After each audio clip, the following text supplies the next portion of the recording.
대체로 흐린 가운데 경기 북부와 강원 중북부 내륙, 서해안에는 소나기가 오겠고 강원 영동에는 가끔 비가 내리겠습니다.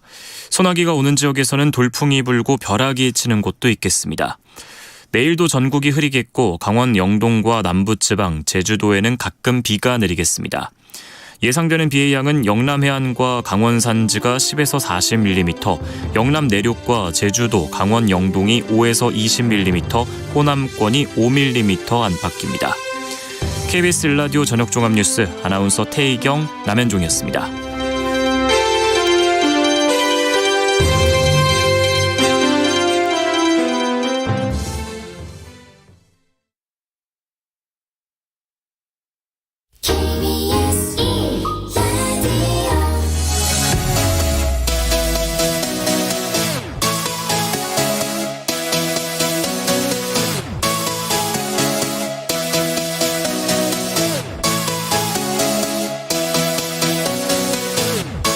KBS 열린 토론.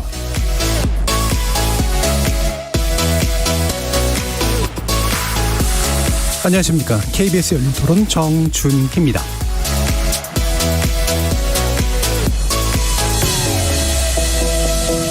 KBS 열린 토론, 오늘은 정치 재구성으로 여러분을 만납니다. 이준석 국민의힘 대표와 우상호 민주당 비상대책위원장, 같은 날 기자간담회를 갖고 당의 혁신과 당내 갈등에 대한 입장을 밝혔는데요. 취임 1주년을 맞은 이준석 국민의힘 대표는 당의 혁신 방향과 함께 이른바 친윤계 의원들과의 갈등과 민들레 모임에 대한 비판 의사를 거침없이 발언하면서 최근 제기됐던 조기 사퇴서를 일축했습니다. 민들레 모임 발족 보류 등 당내 갈등은 소강 상태에 들어갔지만 내용의 불씨는 여전한 만큼 이후 행보가 주목됩니다. 한편 우상호 더불어민주당 비대위원장은 당내 계파 갈등을 좌시하지 않겠다면서 강한 경고의 목소리를 냈는데요. 개혁 성향 초선 의원 모임인 철험의 해체를 둘러싼 문제 등 당내 불협화음을 해소할 계기가 되어줄지, 두 달여 남은 기간 동안 명실상부한 혁신 비대위로서의 제 역할 다 해낼 수 있을지 관심이 모아지고 있습니다. 이와 같은 여야 두 당 현안에 관련된 여야 지도부의 역할 그리고 향후 과제에 대해서 정치 재구성 패널들과 함께 분석해 보겠습니다. KBS 열린 토론은 여러분이 주인공입니다. 문자로 참여하실 분은 샵 9730으로 의견 남겨주십시오. 단문은 50원, 장문은 100원의 정보 용료가 붙습니다. KBS 모바일 콩 그리고 유튜브를 통해서도 무료로 참여하실 수 있고요. 시민 논객 여러분의 날카로운 의견과 뜨거운 참여 기다리겠습니다. KBS 열린 토론 지금부터 출발합니다. 살아있습니다. 토론이 살아있습니다. 살아있는 토론, KBS 열린 토론. 토론은 라디오가 진짜입니다. 진짜 토론, KBS 열린 토론.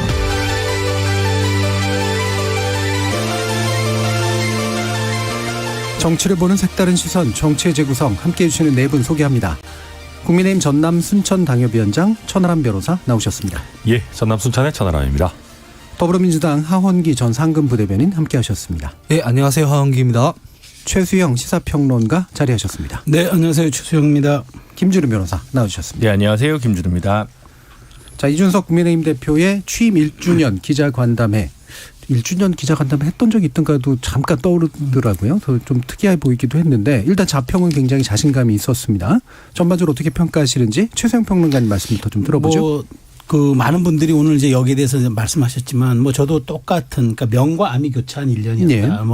상당히 눈에 띄는 대목은 지난 1년간 내가 무기를 만들었던 데 사용했던 것을 이제는 내가 농기구를 만들어서 밭을 갈고 이제 민생으로 돌아가겠다 이런 이야기를 했는데, 그건 사실 레토릭에 가깝고요. 본인이 이제 정말 다시금 제가 그냥 쟁기나 질 것인지, 저는 오히려 원래 전쟁보다 내전이 더 힘든 거 아니겠습니까? 그래서 정말 저는 거기에 대해서 본인의 의사가 많이 반영될지 그건 제 의구심인데, 제가 정말 저는 대단한 건 그 보수정당 역사상 저렇게 체질 개선을 30대 당대표로 한 적이 과연 있었는가. 그래서 그것이 결국 탄핵으로부터의 수렁에서 빠져나오는 계기가 됐고, 그다음에 4.7 재보궐선거, 대선, 지선, 연이어서 이렇게 다 이길 수 있는 그런 토대가 된 건데, 물론 4.7 재보궐선거는 김종인 위원장께서 한 거지만 사실은 그때부터 변화에 좀 바람이 불기 시작한 거죠.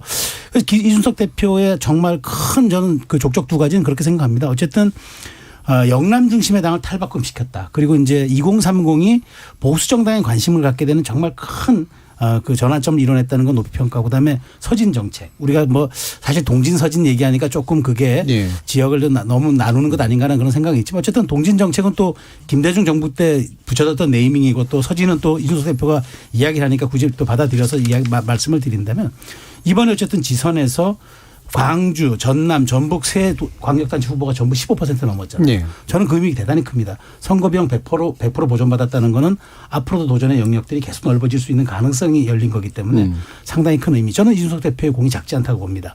뭐 그다음에 뭐 AI 윤석열 그다음에 무슨 쇼츠 영상이라든가 아주 그 정말 그 대중의 입맛에 딱 맞는 소구력 있는 캠페인도 전개한 거 보면은 어젠다 세팅 능력도 대단한 건데 저는 이제부터 저는 시험대라고 보는 거예요. 자, 그러면 이준석의 철학은 과연 무엇인가? 네. 그러니까 이기기 위한 철학은 우리가 이해하는데 정말 그것이 당신의 정치 철학인가? 그러면 젠더 갈라치기는 앞으로 어디까지 갈 것인가? 네. 2030 이대남으로만 갈 거냐? 뭐 이런 문제에 대한 답을 해야 될 것 같고 저는 정치는 사실 이런 말씀을 꼭 드리고 싶은 게 압축 성장이 없는 분야가 저는 정치라고 네. 생각합니다. 경제는 압축 성장이 있지만 정치는 압축 성장이 없는데 그런 점에서 과연 이제 이준석 대표가 지난 1년을 복귀해 보겠지만 내가 축적의 시간이 제대로 가졌는지 또 앞으로 그것이 내 정치 자산이 되고 동력이 될 건지 그 부분에 대한 또 냉철한 한번 평가가 좀 있어야 된다고 또 생각이 되고요.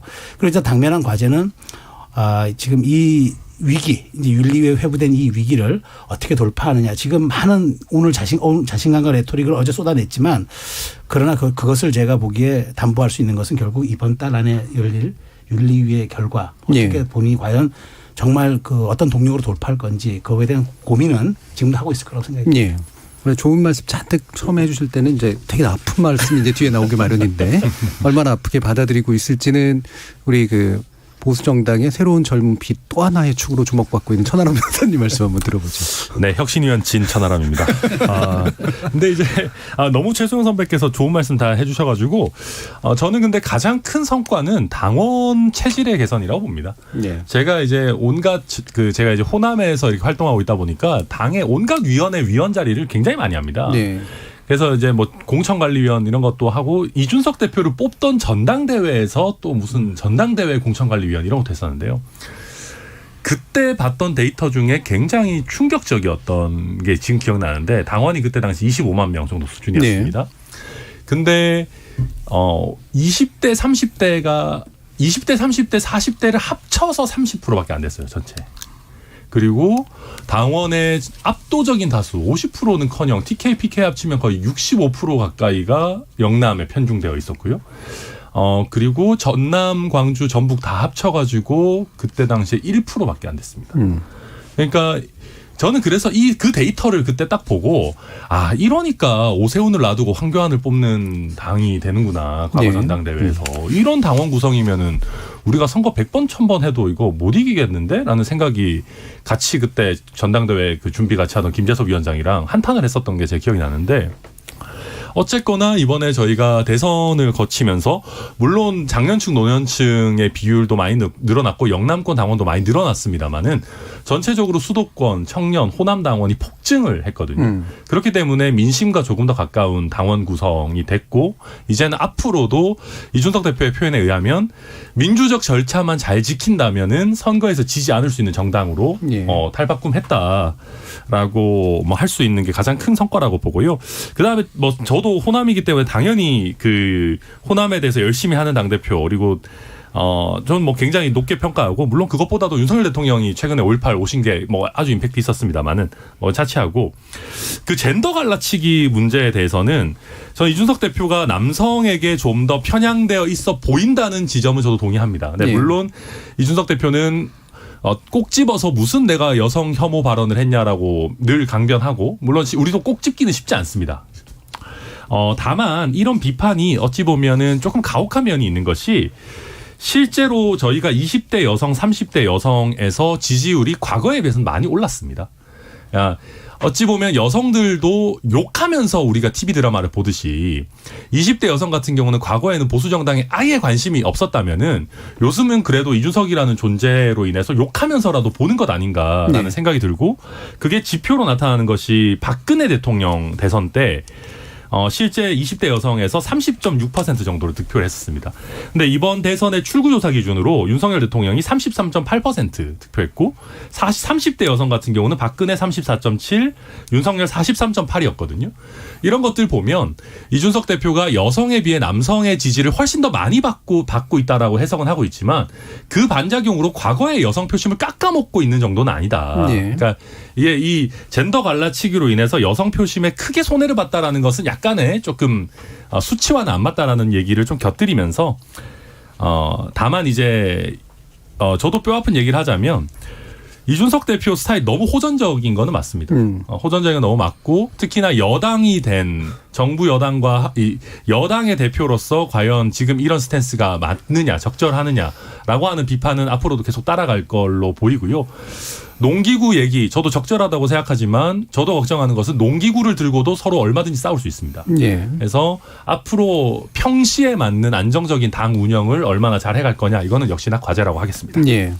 기본적으로 이제 당원, 그러니까 민심에 가깝게 당원이 이제 비율적으로 늘어나게 된 것, 을 이제 장점으로 꼽았고요. 단점으로는 호전성 문제를 지적을 해주셨고 중간에 약간의 변화와 약간의 비판이 이제 여성에 관련된 문제였는데 여성 혐오성 발언을 내가 한 적이 있느냐라고 강변했다라는 표현을 쓰셨는데 이 강변은 원래 일반적으로는 억지 주장이거든요.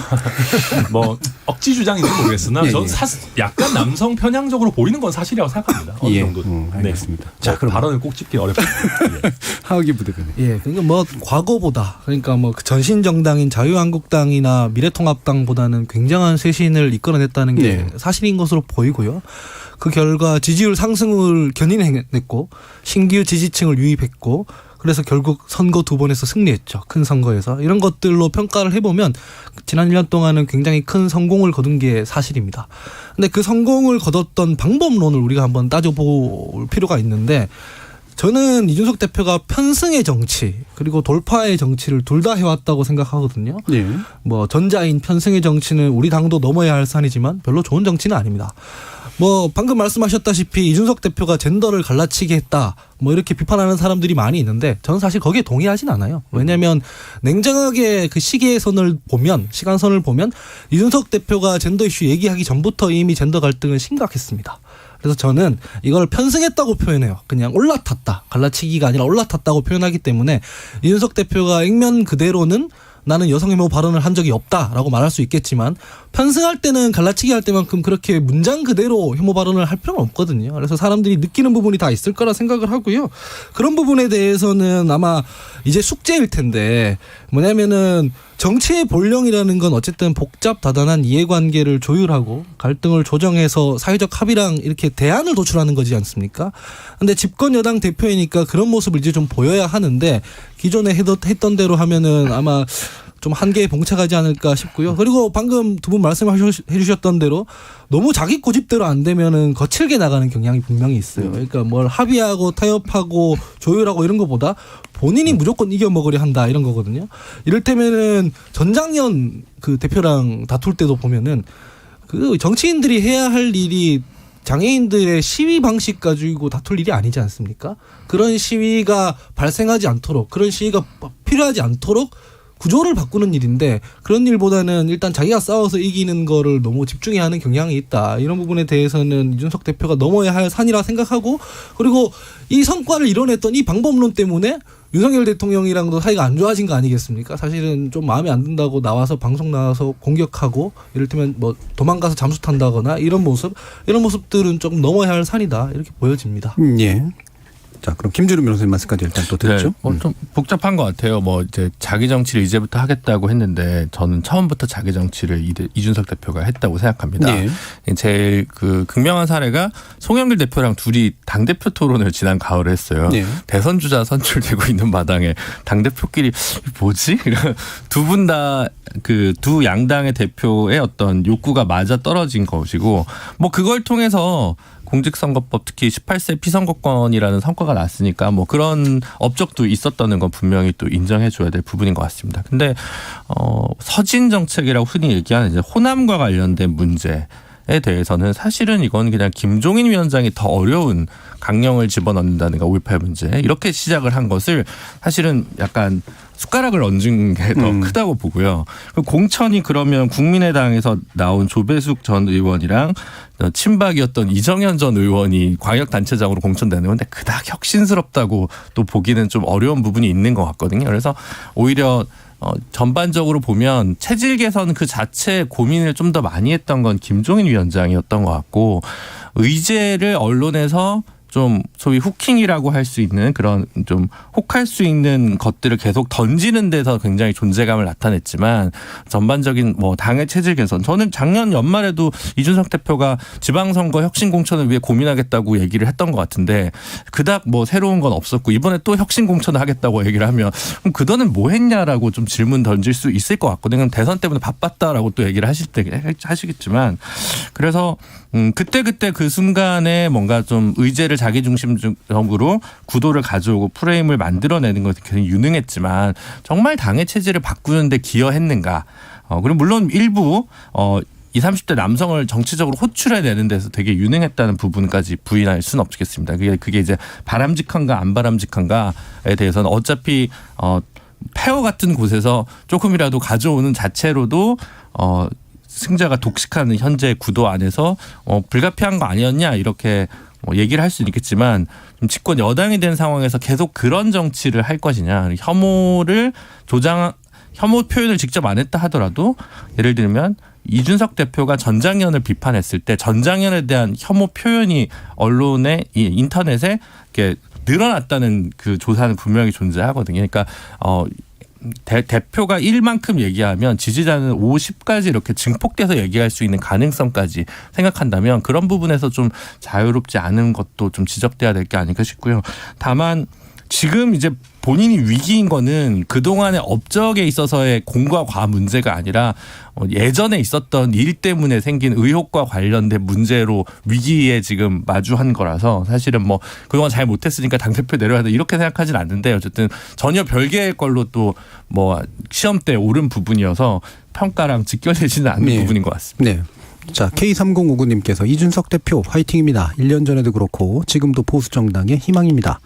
자, 이원택님은 남의 나라 전쟁터에서 당파 싸움하는 당대표는 이준석이 유일하다고 생각합니다.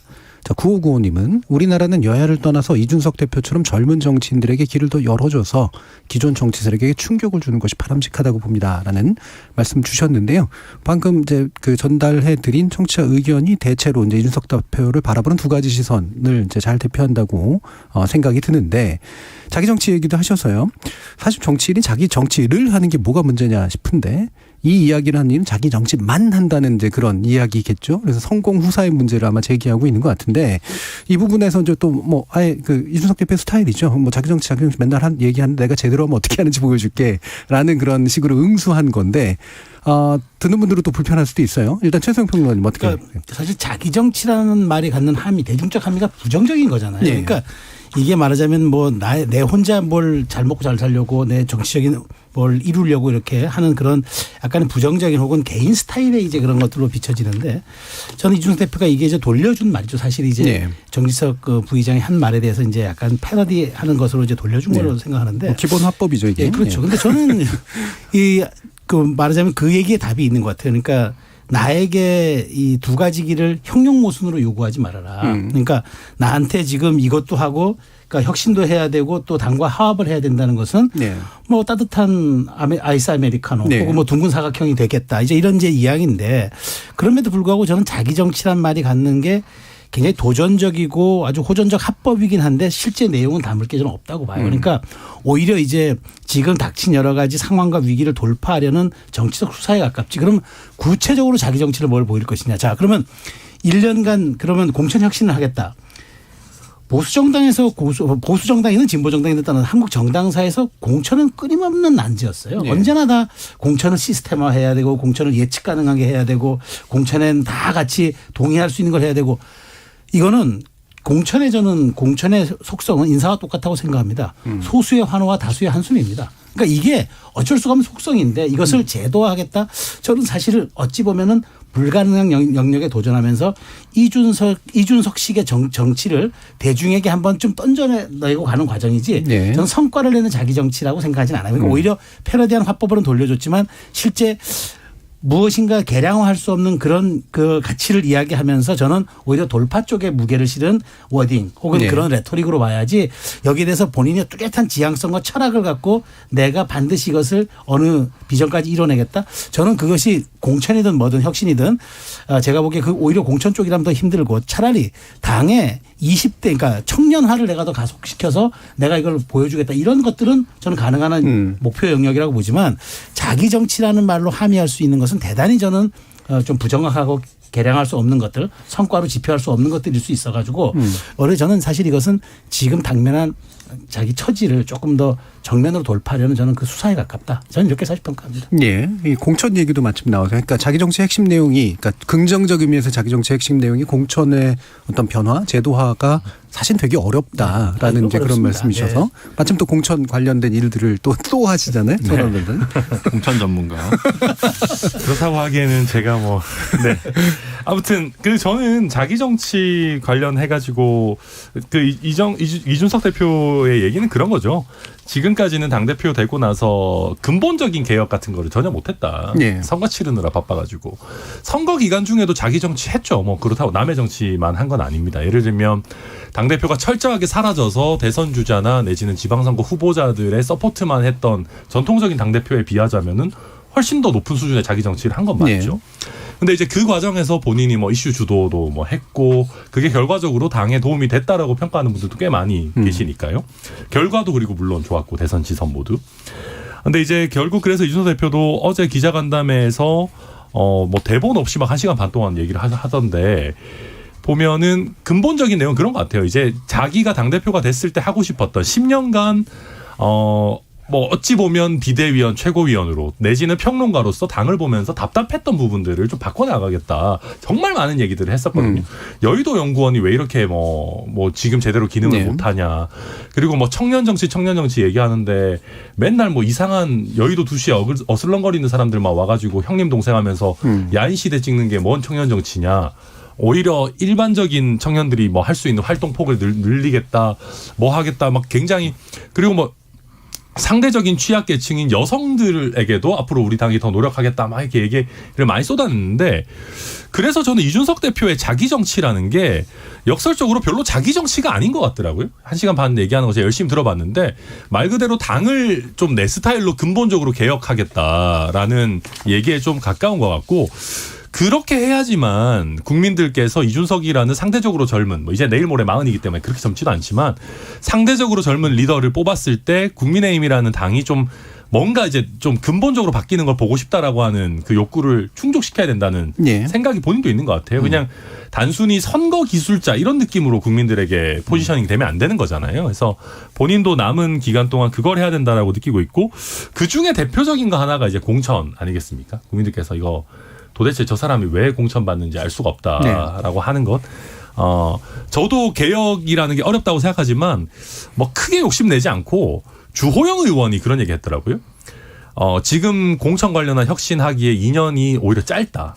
지금 당장 시작해야 된다. 그리고 뭘 해야 됩니까? 물어보니까 정말로 당을 위해서 내지는 지역사회를 위해서 활동한 자료들을 쌓아놓는 작업을 해야 된다. 공천관리위원회에서 그걸 네. 볼 수 있도록. 제가 이번에 지방선거 공천하라고 들어가서 봐도 자료가 없어요.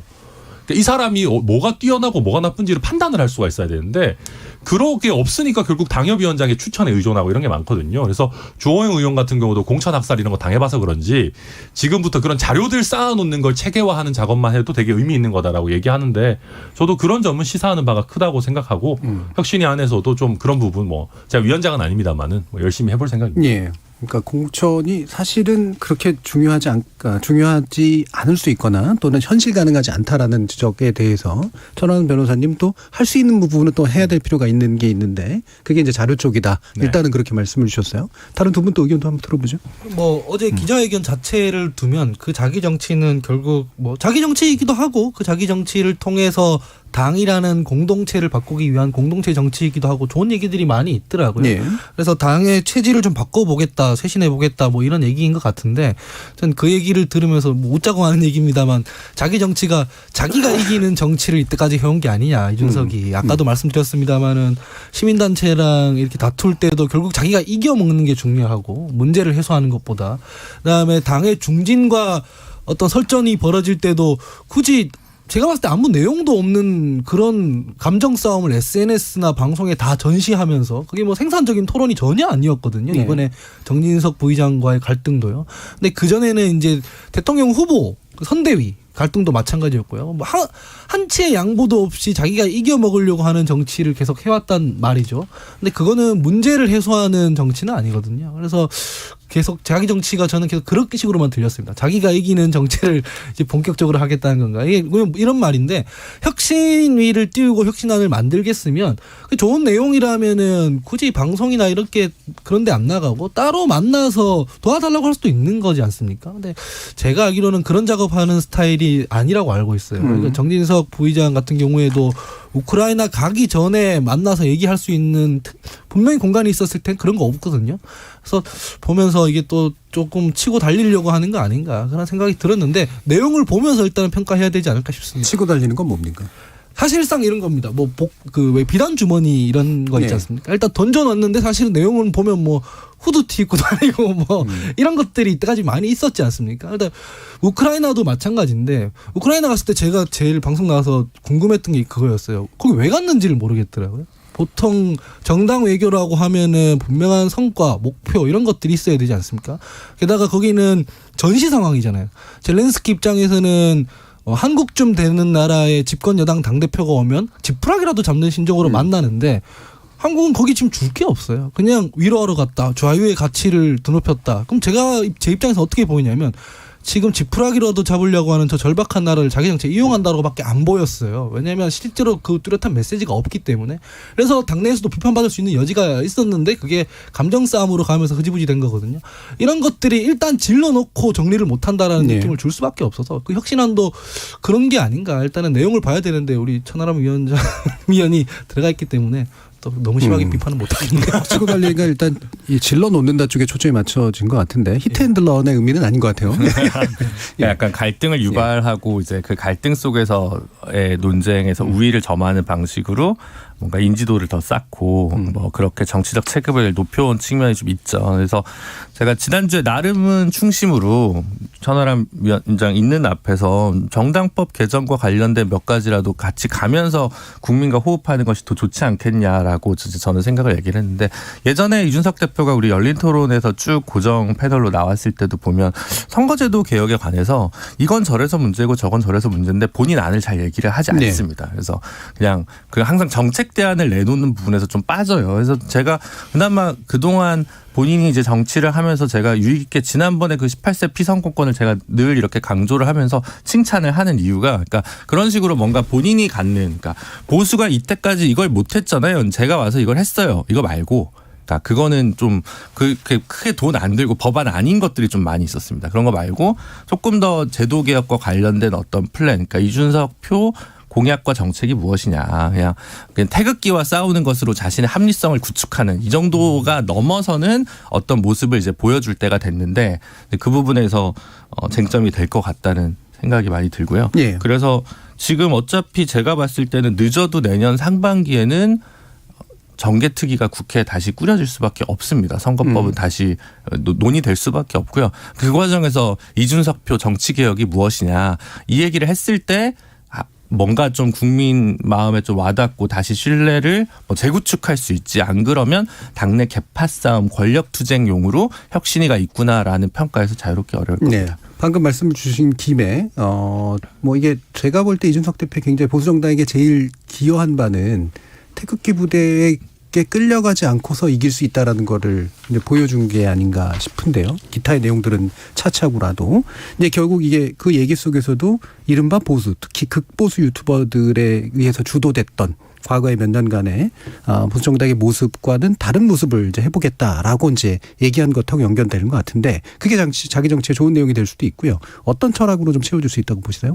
네, 뭐 잘 말씀해 주셨죠. 그리고 그게 기망적인 형태로 일어나지 않았다는 게 저는 아주 높게 평가하고 싶습니다. 네. 무슨 말이냐면 우리가 상대적으로 합리적이라고 평가받는 사람들도 전당대회를 앞두고는 항상 그런 식의 세력에 굴복하는 모습을 많이 보였었습니다.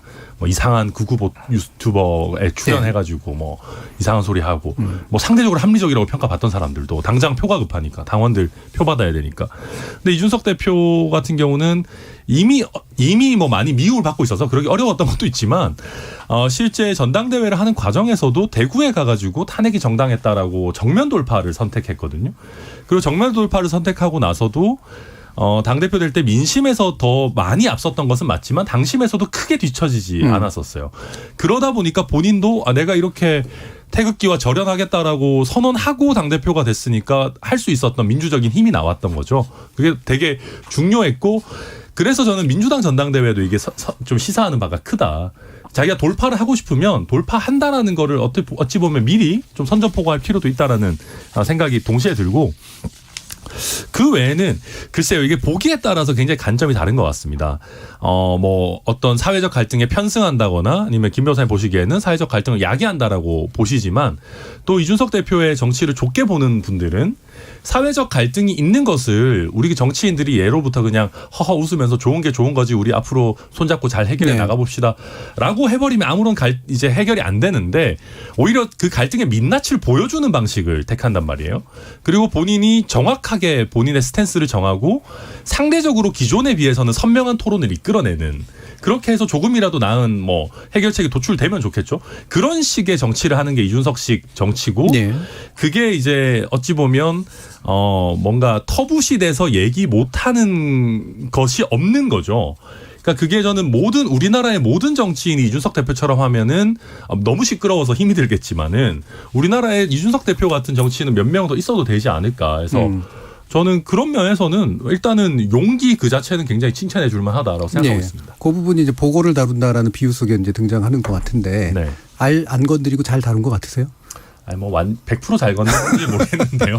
근데 뭐 점점점 완성도 높아지겠죠. 뭐. 예. 저도 사실 이준석 대표의 가장 큰 성과 혹은 이준석 대표가 이룬 그 업적을 전 이야기한다면 정말 그 국민의힘 그러니까 보수 정당을 어떤 극우라는 유령과 허상으로부터 구해낸 것을 저는 치고 싶습니다. 그러니까 사실 우리가 보면은 이제 당장 목전에 어떤 이익의 정치적 이익이 닥치면은 사실은 어떤 그 보이지 않는 것에 대한 두려움이 있어요. 그러니까 가보지도 않는 길이고 겪어보지도 않았지만 이것이 우리가 터부시되는 거고 금기시되는 거라는 미리 자기 검증이 들어가요. 그래서 유령과 허상과 싸우다 보면 에너지 다 소진하고 그다음에 엉뚱한 방향으로 가요. 그들이 어떻게 영향력을 보여준다는 게 입증된 사실도 없음에도 불구하고 그런 것들을 깼다는 거예요. 그런 것들을 50대 이상의 기성정치인들이 그동안 그냥 적절한 선에서 타협하거나 혹은 그들의 편승하거나 하면서 세력화를 도모해왔다면 이준석 대표는 그것과 절연하고도 갈 수 있다는 가능성을 보였는데 저는 그게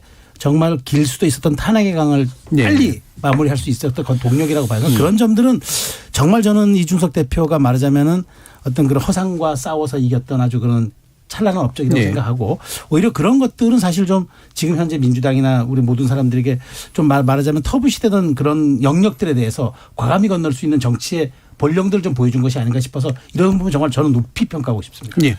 조금 다른데 왜냐하면 그 뭐 가짜 투표 논쟁이나 아니면 뭐 태극기 부대와 관련해서 절연을 해야겠다라고 보수가 느낀 것은 2020년 총선 패배 이후에 극단적으로 그 당시에 김무성 전 대표가 한국일보인가요? 1시간짜리 인터뷰가 있어요. 자기 이제부터 보수 유튜버랑 싸울 거다.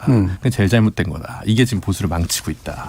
그때 황교안 대표가 물러나면서 사실 보수 전반적으로 이런 방식의 정치로는 이제 되지 않겠다라고 하는 합의가 저는 이미 구축된 토양이 있었다고 생각하지 그걸 이준석 대표가 선도했느냐라고 했을 때 저는 거기에 대해서는 마무리 지었죠.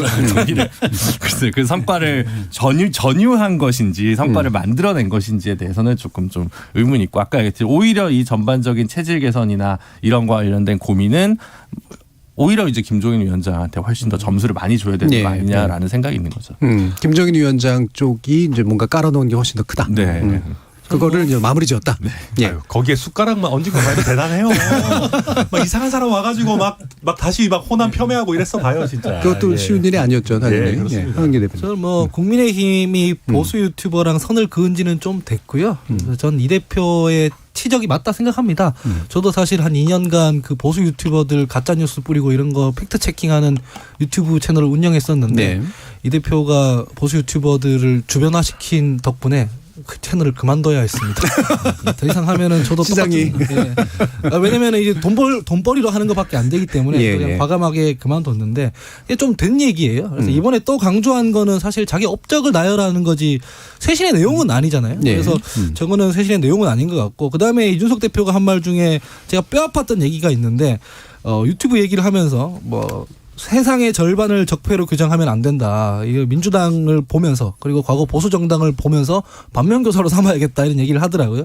실제로 저희 당에 그런 배타적 속성이 있는 게 사실이라서 우리가 넘어야 할 숙제이긴 한데 그렇다고 이준석 대표가 무슨 통합의 정치, 뭐 타협의 정치 이런 걸 해온 건 아니지 않습니까? 네. 심지어 당내에서도 트러블로 막아가면서 성세하면서 이제 돌파해 온 건데 여기에 대해서는 너무 당당하게 저는 얘기를 하니까 되게 중진 의원이 왔나 싶은 생각이 들더라고요. 그래서 사실 이것도 마찬가지인데 본인 업적은 이제 잘 알았으니 담론, 의제 이 내용을 개발된 내용들을 이제 천천히 보면서 평가를 해야 될 것 같다라는 생각이 들었습니다. 그러니까 저 이제 이긴 쪽은 이긴 거 중심으로 이제 역사가 재구성되고 뭐 이제 진 쪽은 뭐 또 다른 방식으로 오만한 평가를 지금 또 민주당이 해버려서 지금 이상한 지방선거 결과가 났다고 저는 생각을 하거든요. 그러니까 각 당이 가진 것보다 더 이기거나 덜 이겼을 때 그 분석을 면밀하게 해야 되는데 민주당이 LH와 대장동으로 자멸한 부분이 더 큰 거지 이준석 대표와 윤석열 후보의 강인함으로 선거를 돌파했느냐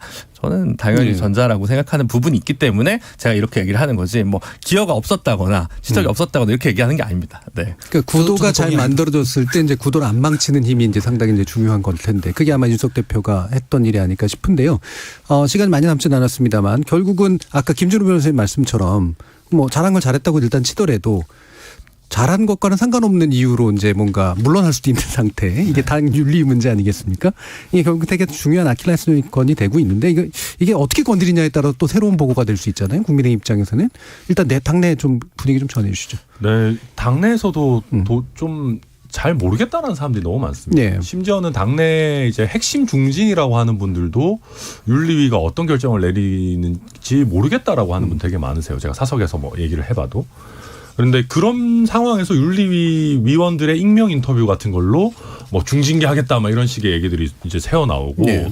그래서 당에서는 이게 또 굉장히 큰 경랑을 초래할 거를 다들 일단 걱정하고 있는 상황입니다. 그러니까 저도 이준석 대표와 이 문제와 관련한 사실관계를 100% 알지 못하기 때문에 매우 조심스럽습니다만은 저는 기본적으로 그렇게 생각합니다. 이게 사법기관에 의해서 뭔가 확인이 되지 않았는데 윤리위에서 어떤 판단을 내린다. 게다가 당대표에서 물러날 정도의 어떤 판단을 내린다라고 했을 때 윤리위라는 게 어떤 뭐 대법원이나 헌법재판소 같은 아주 엄밀한 판단 절차와 인선을 거치는 그룹은 아니거든요. 그럼 이분들에게 이 정도까지의 권한을 줘도 되는 것인가? 만약에 그게 가능하다라고 하면 우리가 윤리위원장을 뽑아야지 당대표를 뽑는 게 말이 되는가 싶은 생각까지 듭니다. 그리고 더 크게는 이게 정치권에서 일어나는 모든 결정은 사실 정치적으로 해석되고 정치적 저울에 달아봐야 되는 거지 않습니까? 그러면 이준석 대표의 어떤 이런 여러 가지 뭐 이슈들이 뭐 당의 품위를 손상시켰다 이런 이유로 쫓아낸다라는 결론까지 나온다면은 글쎄요. 이게 이준석 대표가 표상하는 특히 2030 위주의 어떤 국민의힘에 새롭게 관심을 가진 사람들이 봤을 때는 이게 좀 납득하기가 굉장히 어려울 것 같아가지고 저도 좀 사실 굉장히 걱정하면서 보고 있는 그런 상황입니다. 예, 이게 이제 그 사안 자체의 무게로 이제 판단 내려야 되는 영역이 하나가 있고 근데 이게 어떻게 판단을 내리든 또 양쪽에서 다 이제 문제가 될 수 있는 정치적 해석이 굉장히 게 커지는 있어서 또 거니까. 문제가 있고. 네. 자, 김준우 변호사님 말씀 주시죠. 근데 당내 이제 징계라는 거는 뭐 수사기관의 결과랑은 상관이 없죠. 그리고 공무원이 징계받을 때도 뭐 유죄 나올 때까지 징계를 유보하진 않습니다. 필요한 경우에는 징계를 바로 하기도 하고요. 탄핵 절차도 뭐 형사 유죄가 난다고 탄핵을 하진 않습니다. 그래서 수사기관에서 조사받은 적이 없다는 것만 지금 말하자면 방어 논리로 이 대표가 쓰고 있으니까 사람들이 이제 뭔가 좀 의심에 쌓고 있는 부분이 네. 아닌가 싶고, 보수 패널들 중에 일부도 징계 가능성이 높다고 얘기를 방송에서 하시는 분들이 좀 계셔가지고 저도 뭐 잘은 모르겠습니다만 결국은 이제 뭐 천하람 위원장이 걱정하는 거는 이제 당대표인데라는 것과 2030 남성 중심으로 한 지지를 가져올 수 있는 훌륭한 인적 자원인데 뭐 이제 조심스럽게 다뤄야 되는 거 아니냐라는 원론 정도인 것 같고, 저는 사안은 잘 모르겠는데 일단은 그 정무실장인가요? 비서실장인가요? 그 이준석 당대표의 김모 비서실장이 이제 왜 7억 원을 투자하는 각서를 썼느냐, 그 부분이 소명이 되면 되지 않을까라는 생각인데, 네. 아직까지는 이렇게 뭔가 납득할 만한 해명을 보지는 못한 것 같습니다. 한보된 분님. 저도 뭐 두 가지로 층위를 분리해서 봐야 되는데, 아까 천하람 의원 얘기했던 거는 성상납 의혹, 이게 이제 경찰 조사 들어가 있는 거죠. 이거는 이제 사법기관에서 사정기관에서 확인을 해야 되는 문제고, 근데 이제 윤리위에 올라가 있는 건 그런 부분이더라고요. 방금 김준우 변호사님 말씀해 주셨던 것처럼 왜 정무실장이 7억 투자 유치 그 각서가 있느냐, 혹은 제보자한테 왜 전화 통화를 했느냐, 그 자체도 부적절하다. 이게 법에 저촉되는 행위는 아닐지 몰라도 그거 자체로 부적절하기 때문에 윤리위에서 한번 검토를 해보자. 이 두 층위가 있는 것 같아요. 근데 그러면은 후자의 경우는 꼭 사법적인 결과가 나지 않다 하더라도 한번 판단해 볼 수 있는 문제다라는 생각이 들더라고요. 근데 그게 당대표를 쫓아낼 문제인가에 대해서 이제 이견이 있는 거잖아요. 저는 이 부분에 대해서는 제가 얼마 전에 들었는데, 윤석 대표가 사퇴하더라도 다음 당대표는 잔여 임기를 뭐 채워야 된다면서요. 그러면 다음 당대표가 누가 오든 공천권을 행사 못하는 거지 않습니까? 그래서 그 얘기를 딱 듣자마자 임기는 채우겠네. 임기를 안 채우고 쫓아내진 않겠구나. 만약에 당권 투쟁을 둘러싼 행위라면. 다만 윤석 대표를 좀 눌러둘 필요는 있겠다 싶은 어떤 당내 세력이 있을 수 있겠다는 생각이 들었어요. 너무 이렇게 아까도 말씀드렸지만 막 수틀리면 방송에 나가고 누구를 비난하고 싸우고 이게 너무 심하니까 좀 눌러두고 싶은 생각은 들기 때문에 이런 행위를 벌이는 거 아닌가. 그래서 망신 주는 선에서 그냥 끝내지 않을까 싶은 생각이 들었습니다. 네. 클린턴 그 탄핵 당시가 이제 부적절한 관계의 문제냐, 그것을 덮기 위한 거짓말의 문제냐 가지고 논쟁 구도가 형성됐던 기억이 좀 나는데요. 그러니까 저는 뭐 저도 사실관계는 잘 모르기 때문에 좀 예단하기 어렵습니다만은 지금 위원장이 외부 인사잖아요. 이양희 위원장이라고 이제 윤리위원장이 외부 인사고, 그다음에 원내 의원은 한 분인 걸로 알아요. 유상범 의원. 그래서 유상범 의원은 최근에 대단한 침묵을 지킨다고 들었고, 그러니까 사안에 예민하면 반영했겠죠.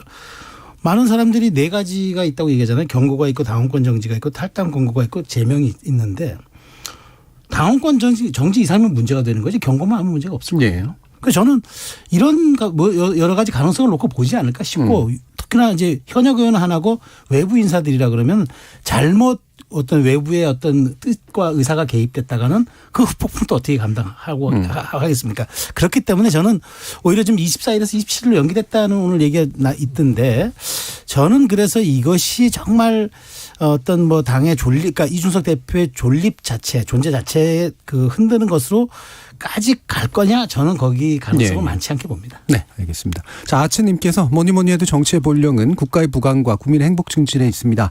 젊은 정치인이 알맹이도 없이 국민들 갈라치게 하고 잔머리 꼼수에만 능해서 어찌가 되는지 모르겠습니다. 라는 말씀 주셨지만, 또 7650님은 이런 말씀 주셨습니다. 모든 걸 어떻게 잘합니까? 혁신적이면서 화합하고 투쟁적인데 겸손하다면 장점이 없는 겁니다. 라는 말씀도 주셨네요. 자, 이준석 당대표 취임 1주년 관련된 이야기 한번 들어봤고요. 또 이어지는 2부에서 민주당 및 야당의 상황들 짚어보도록 하겠습니다. 여러분은 KBS 열린 토론과 함께하고 계십니다. 토론이 세상을 바꿀 수는 없습니다. 하지만 토론 없이 바꿀 수 있는 세상은 어디에도 없습니다.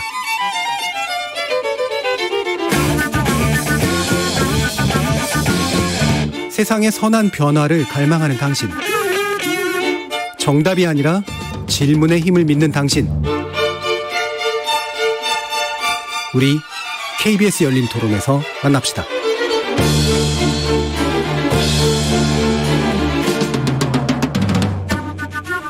KBS 열린 토론 정치의 재구성 2부는 김준우 변호사, 최수영 시사평론가, 하원기 더불어민주당 전 상근부대변인, 그리고 천하람 국민의힘 전남 순천 당협위원장 네 분과 함께 야당의 이야기, 특히 민주당에 관련된 이야기를 좀 나눠보도록 하겠습니다.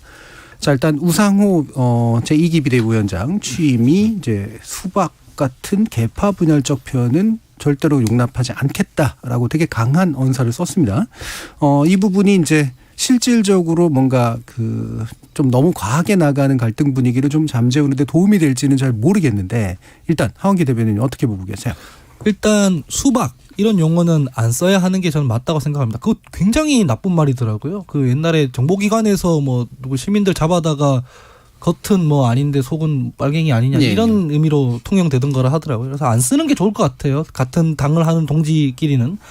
근데 갈등은 지금 심각한데요. 근데 제가 지금 약간 어처구니가 없는 부분은 유치하기까지 합니다. 예. 나오는 내용의 수준이 뭐 수박이 맛있네 맛없네 이런 조롱부터 시작해서 개파 정치로 천수 누린 사람들이 왜 이제 와서 이러냐 뭐 도둑이 시민 보고 도둑 잡아라 하는 뭐 꼴이다 이런 식으로 말싸움이 무슨 내용이 있는 것도 아니고 서로 상처 주고 화풀이하고 이런 시덥잖은 얘기들만 하고 있는 거거든요. 사실 누가 도둑이고 누가 시민이란 말이며 그게 의원이나 같은 당을 하는 사람들한테 할 얘기는 아니지 않습니까? 뭐 저는 타당한테도 이런 비유는 잘 안 써야 된다고 생각하는데 팬덤 폭력적 행태, 뭐 팬덤들이 하는 행태 이런 거 비판하려면 하면 되지. 괜히 수박 사진 올려서 막 조롱하고 이럴 필요도 없는 거고요. 그리고 개파 정치로 무슨 천수를 누리겠습니까? 제가 보니까 5년도 못 가던데 보통. 그런데 상처는 더 오래 가고 그러지 않습니까? 그래서 이런 유치한 감정 싸움까지 이미 국민들한테 보여주고 있다는 건 숨길 수 없이 집안 싸움이 굉장히 심각하다는 걸 드러내게 되는 거고요. 근데 제가 아쉬운 건 반면에 뭐 이탄희 의원이라든가 이런 분들이 초선 의원들이 모여서 질서 있게 이제 뭐 대선 지선 평가 토론회 이런 것들을 열기도 해요. 예. 저도 내일 참석을 하는데요. 그런데 이런 것들은 저런 개파 갈등 싸움 이런 거에 묻힙니다.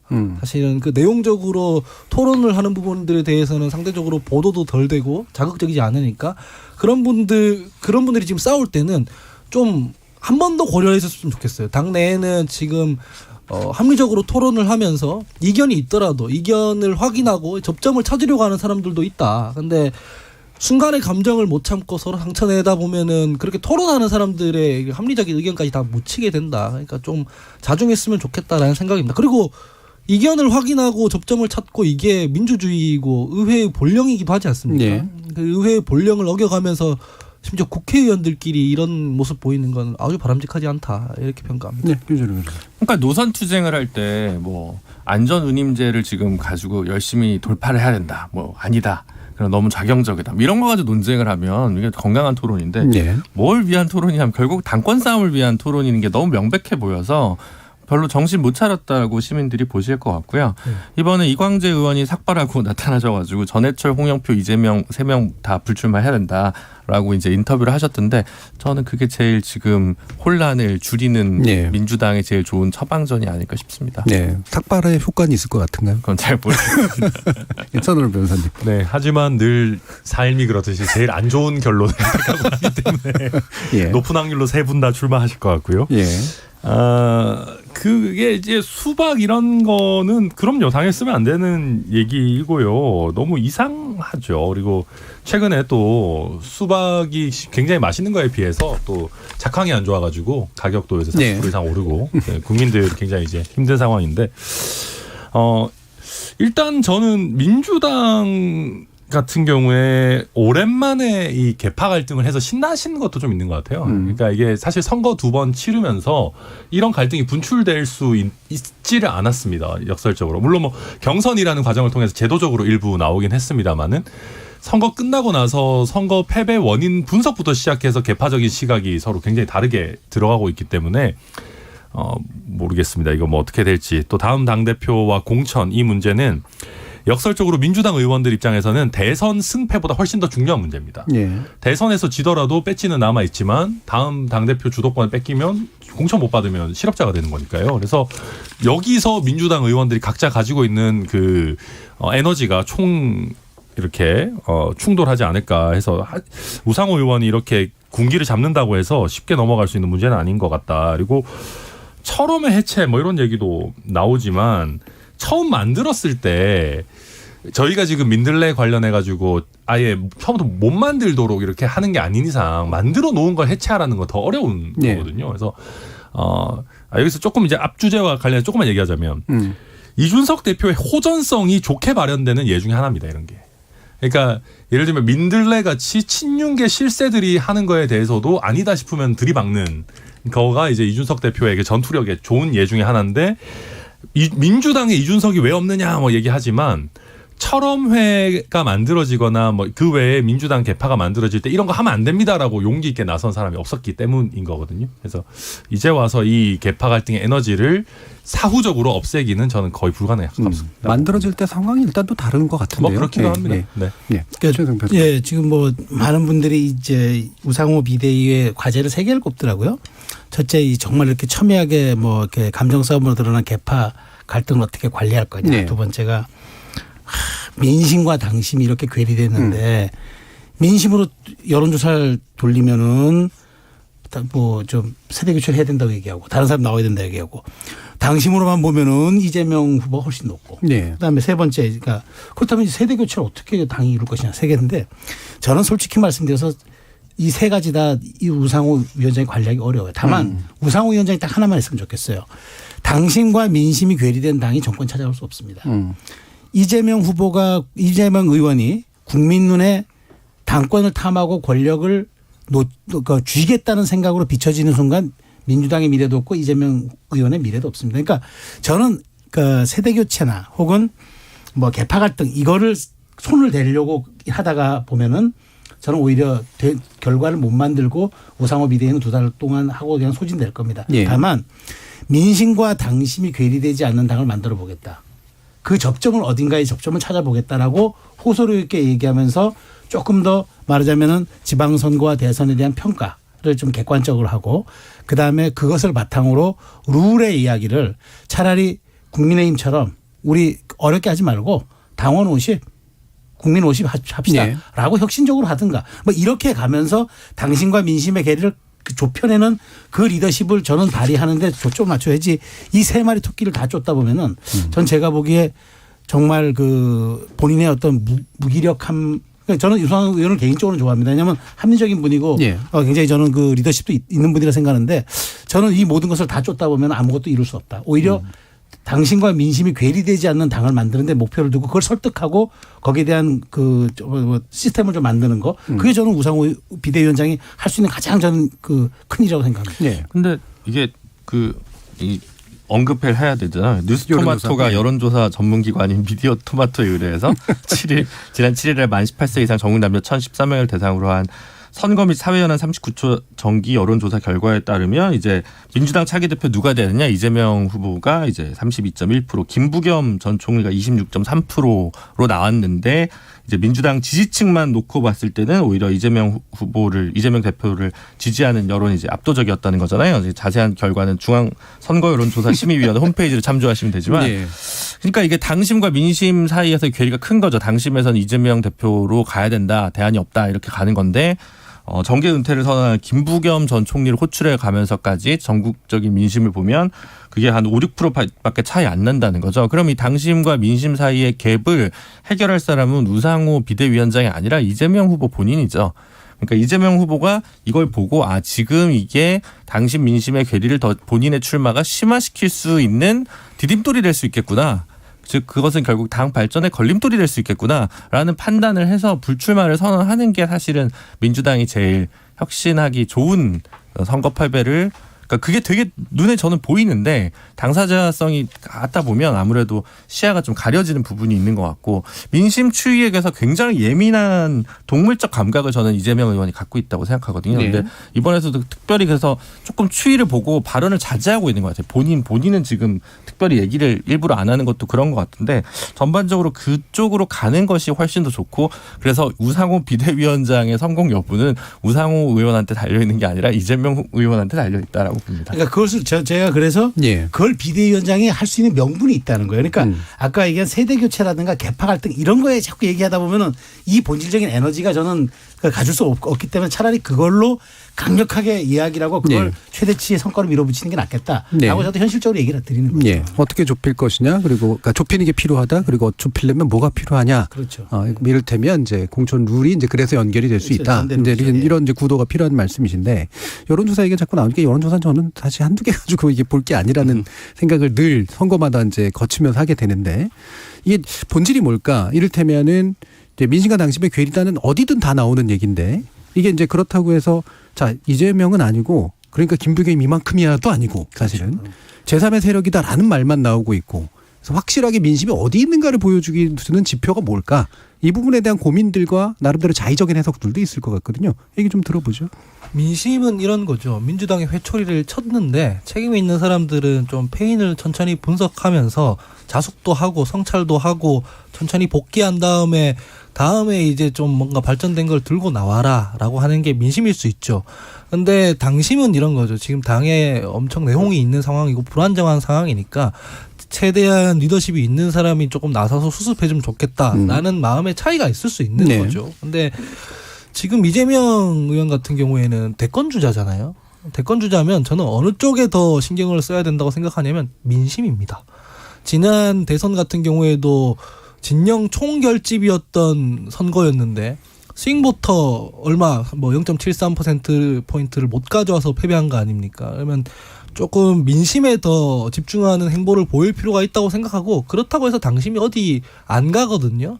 그래서 왜 굳이 이 상황에서 당권을 나오려고 하는지가 이해가 안 되는 부분이 있어요. 일단 그 부분에서. 두 번째는 이를테면 총선에서 세력을 뭐 얻어가지고 다음 대선에서 유리하게 간다라는 게 안 맞아, 모순적이에요. 왜냐하면 그렇게 따지면은 지난 대선에서는 그 당의 세력이 없었어요. 의원들 뭐 자기가 공천한 사람들이 아니고 다 그 전 대표들이 공천한 사람인데 당의 후보가 민주적 절차에 따라 결정이 되니까 또 당이 하나가 돼서 도와주잖아요. 그래서 지금 하는 논리들이 다 모순적인 부분이 있어요. 근데 이런 모순적인 부분들을 제대로 설명해내야 출마할 수 있고 지지받을 수 있어요. 시민들한테도. 뭐냐면은 개항을에 출마할 때도 마찬가지였는데 당원의 부름을 받고 나왔다 이러니까 이 납득이 안 되는 거예요. 뭐 차라리 제가 대선 거치면서 의회주의에 대한 경험을 한번 해보고 싶었습니다라고 한다던가 뭐 납득이 갈 만한 설명을 한다면 사람들이 수긍을 할 텐데 납득이 안 되니까 이게 지지율로 안 이어진 거거든요. 이번 당권 선거도 마찬가지인 게 그냥 당권 욕심, 뭐 대권 욕심 이것만 보면은 이 민심이 그렇게 설득이 안 될 것 같기 때문에 이제 조금 무리가 있어 보이고, 수습 방안, 우상호 비대위원장의 수습 방안 이런 거는 사실상 이거 혁신 비대위라고 뭐 있어서 이름은 지어놨는지 모르겠지만 관리형 비대위입니다. 2달 동안 혁신을 사실 어떻게 하겠어요. 사실은 혁신은 차기 지도부 후보들이 지금 여러 문제들이 나오는 걸 보고 대안들을 들고 출마를 하겠죠. 그 출마를 한 상태에서 토론도 하고 경쟁도 하면서 이제 당원들의 선택을 받고 혁신안이 가동이 되는 건데, 근데 왜 지금부터 혁신을 해야 되느냐? 그러면 우리가 혁신을 할 때 혁신안을 만들어 놓고 엉망진창으로 하다가 혁신안을 만들자마자 지금부터 혁신 시작.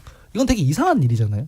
혁신은 지금부터 해야 되는 거거든요. 그러니까 지금 이 수기하는 과정, 경쟁하는 뭐 과정, 지금부터 이거를 계파 갈등으로 보이지 말고 어떤 뭐 범인 색출의 장처럼 막 이렇게 하지 말고 대책 경쟁의 장으로 만들 필요가 있다. 그러면은 조금 날선 반응들 같은 것들도 누르고 조율할 수 있는 정치력이 필요한 건데, 그렇게 따지면 이제 우상호 위원장이나 지금 비대위원들이 저는 개인적으로 적임자라고 생각을 하고요. 예. 민주당의 태도, 뭐 지금 있는 모습 이런 것부터 바꿔야 혁신이기 때문에 그런 면까지 한번 넓게 봐주셨으면 좋겠다라고 말씀을 드리고 싶습니다. 네. 일단 현재 비대위 구성에 관한 내용 자체는 일단 상대적으로 적은 것 같아요. 그래서 이제 그게 지도력을 어느 정도 현실적으로 발휘할 것인가의 문제일 텐데, 천하람 변호사님 말씀 주시죠. 네, 저도 우상호 비대위원장 카드는 뭐 관리형 비대위로서는 나쁘지 않다라고 네. 평가하고요. 또 자기 총선 불출마까지 선언하셨기 때문에 의미 있는 카드라고 생각합니다. 근데 지금 와가지고 공천 룰이 됐던 뭐가 됐던 뭘 많이 흔들기는 쉽지 않을 겁니다. 네. 우상호 위원장 입장에서도 그냥 저는 뭐 약간의 조정은 거치겠지만 룰을 어떻게 가져가든, 특히나 이제 이재명 의원께서 출마를 하신다고 하면 저는 어떤 룰 하에서든 승리하실 거라고 생각하거든요. 뭐 당심 민심 다 이제 대적할 만한 사람이 저는 글쎄요 김부겸 전 총리는 나오실 것 같지가 않기 네. 때문에 그렇다고 하면은 경쟁자가 없는 구도고 그래서 저는 민주당 이 비대위에 대해서 사람들이 좀 별로 흥미가 좀 없지 않나. 당장 눈에 보이는 혁신 성과도 안 나올 것 같고 이재명 의원이 출마한다면 어차피 전당대회도 뭐 크게 변수 없이 갈 것 같아가지고 저도 그렇게 예상을 하고 있고요.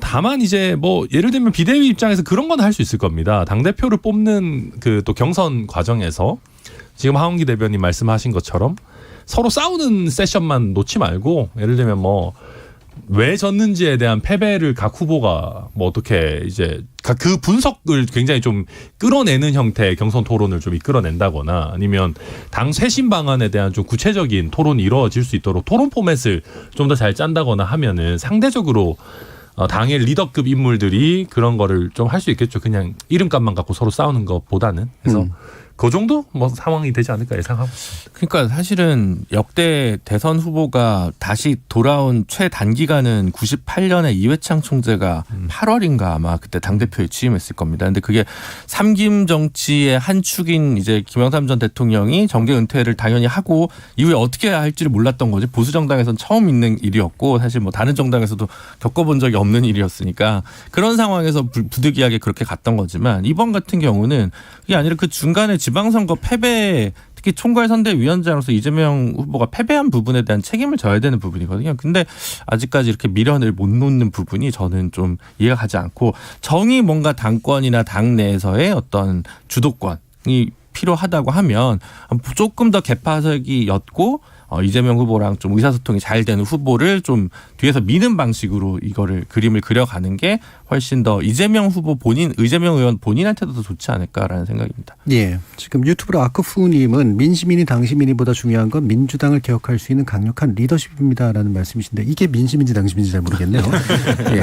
예. 유튜브님은 이제 둘 중에 다 아닙니다 이렇게 얘기하실 수도 있겠는데 자 이거 가지고 계속해서 얘기를 해왔는데요. 하나 좀 살짝 다른 결로 지금 얘기를 해보죠. 국회 상황을 좀 얘기를 해봐야 되니까요. 자 김창기 국세청장 임명했는데 청문회도 없이 임명하는 그런 사건이 됐습니다. 이게 이제 국회가 뭐 지금 할 수 없는 상황이니까 어쩔 수 없는 거 아니냐라는 게 이제 대통령 입장이긴 하거든요. 이 부분 최상 평론가 네. 어떻게 보세요? 아니 이게 저는 사실 뭐 우리 들어오기 전에 대기실에서 사실 예. 잠깐 얘기를 했어요. 근데 저는 이건 100% 민주당이 소탐대실이라고 생각합니다. 네. 아니 지금 사실 대통령의 시간으로 만들어주고 있는 게 저는 민주당의 패착이라고 봐요. 국회의 시간으로 만들 수 있거든요.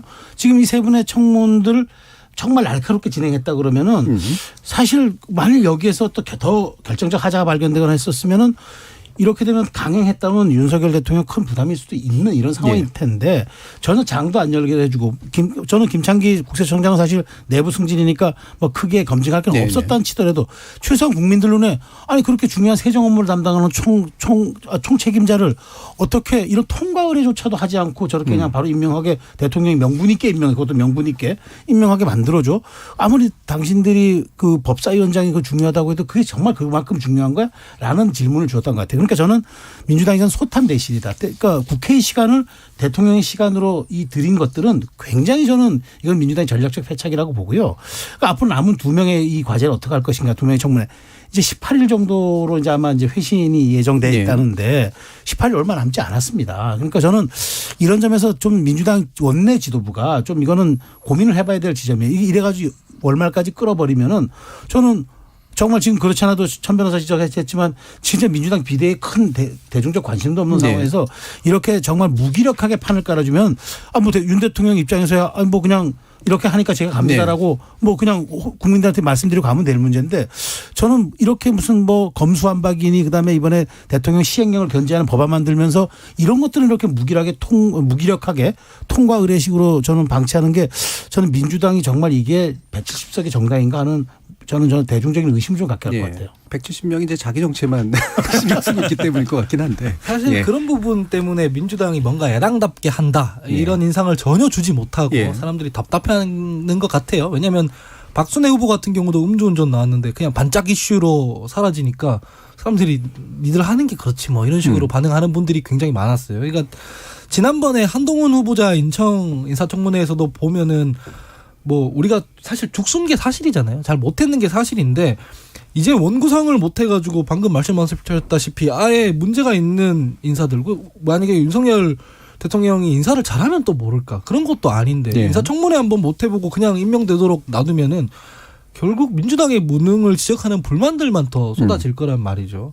저는 그래서 사실은 법사위 그냥 약속했던 대로 내주고 지난 검찰 수사권 분리 때 약속했던 사개특위 이런 거 가동하자고 조금 다시 요구를 하고 6개월 내에 한국형 수사청 설치하자, 그 약속 지켜라, 이렇게 압박하는 게 맞다고 생각해요. 이게 네. 정치력이라고 생각하는데 지금 법사위 기싸움 이거를 뭘 얻어내기 위해 하고 있는지를 잘 모르겠어요. 왜냐하면 이 정직하게 말씀드려야 된다고 지난주에도 말씀을 드렸는데, 법사위를 내줘도 저희 민주당이 다수당이기 때문에 상임위 단위에서 이미 다 견제가 됩니다. 각 상임위 단위에서 이미 다수 의석을 차지하고 있기 때문에 법안 통과 안 시키려면 전부 다 막을 수 있는 거거든요. 꼭 법사위가 있어야지 저희가 견제가 되고 이런 게 아니에요. 근데 이상하게 거기 상징성 있는 뭔가를 박아놓으니까 그거 없으면은 이제 야당 노릇도 못하는 것처럼 지금 지지자들도 생각하고 있는 국면이란 말이에요. 네. 이런 부분들은 좀 국민들한테 정직하게 터놓고 설명을 하고 협상을 어떻게 진행해서 우리가 어떤 식으로 선명성 있고 강한 야당으로서 유능한 야당으로 거듭날 것이라는 걸 좀 보여줘야 하는 문제지, 예.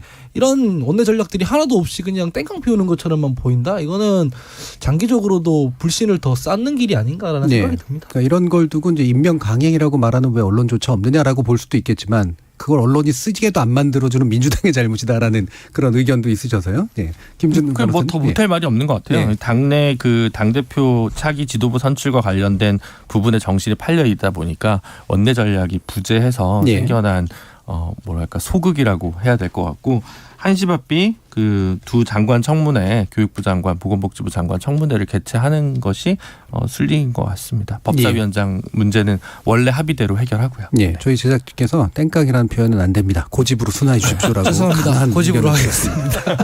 예. 천하람 변호사님. 네. 근데 다만 저는 뭐 저도 다 대체로 다 동의하는 말씀인데, 조금 아쉬운 것은 김창기 국세청장 같은 경우는 청문회를 거쳤어도 저는 특별한 문제는 없었을 네. 거라고 생각하고, 국세청 차장이 그냥 좀 대행하고 계셨어도 될지 않을까. 왜냐하면은 이게 저희가 문재인 정부 항상 34번 뭐 이런 얘기 하지 네. 않습니까? 뭐 나중에 국회 통계로 동의 없이. 잡히죠.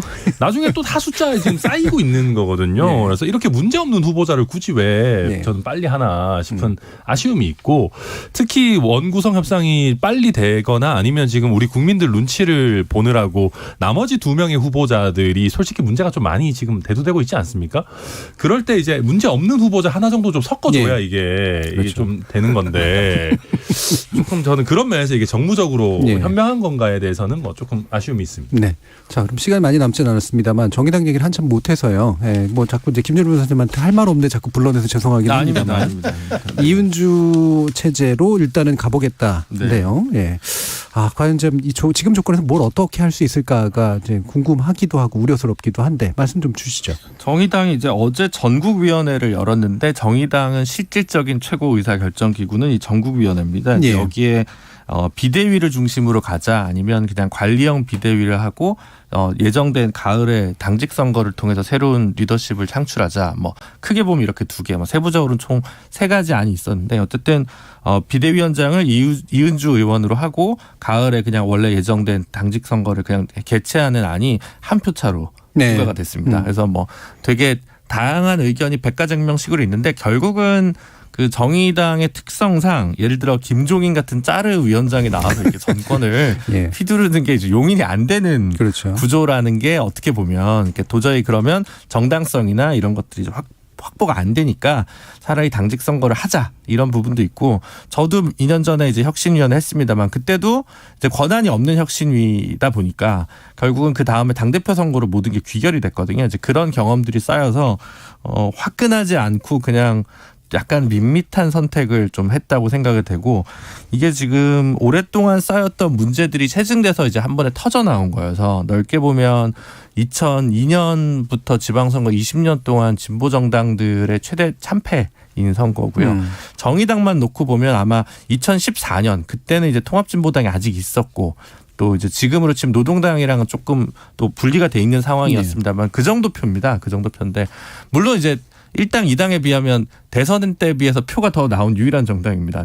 남은 1당 2당 몇백만 표가 줄었는데 정의당은 뭐 한 10만 표라도 늘었으니까요. 광역의회 비례대표 의원 기준으로. 하지만 일반적으로 아무리 투표율이 낮아졌다고 하더라도 제가 봤을 때는 150만 표에서 200만 표 사이 정도는 얻어야 그래도 기본은 했다라고 얘기를 할 수 있을 텐데 지금 당선 숫자뿐만 아니라 그 광역의원 비례 득표 숫자 자체가 굉장히 91만 명 정도이기 때문에 쉽지 않을 것 같고 예전에 비해서 논쟁이나 격한 논쟁이나 체질 개선을 할 수 있는 자원과 체력이 굉장히 떨어져 있는 상황입니다. 그래서 나쁘게 얘기를 하면 다음 총선 때 정책과 그리고 이제 비례대표 후 순번 그 어떤 상품이라고 얘기하는 게 좀 싫어합니다만 그것이 얼마나 매력적이냐 아니냐 가지고 이 당의 마지막 예. 결론이 나지 않을까라는 슬픈 예감입니다. 예. 하신 말씀이 참 많으셨던 것 같아서 네. 제가 어쩔 수 없이 놔뒀습니다. 자, 정치의 재구성은 이것으로 모두 마무리할까 하는데요. 오늘 함께해 주신 천하람 변호사, 하원기 전부대변인, 최수영 시사평론가, 그리고 김준우 변호사 네 분 모두 수고하셨습니다. 감사합니다. 감사합니다. 저는 내일 저녁 7시 10분에 다시 찾아뵙겠습니다. 지금까지 KBS 열린 토론 정준이었습니다.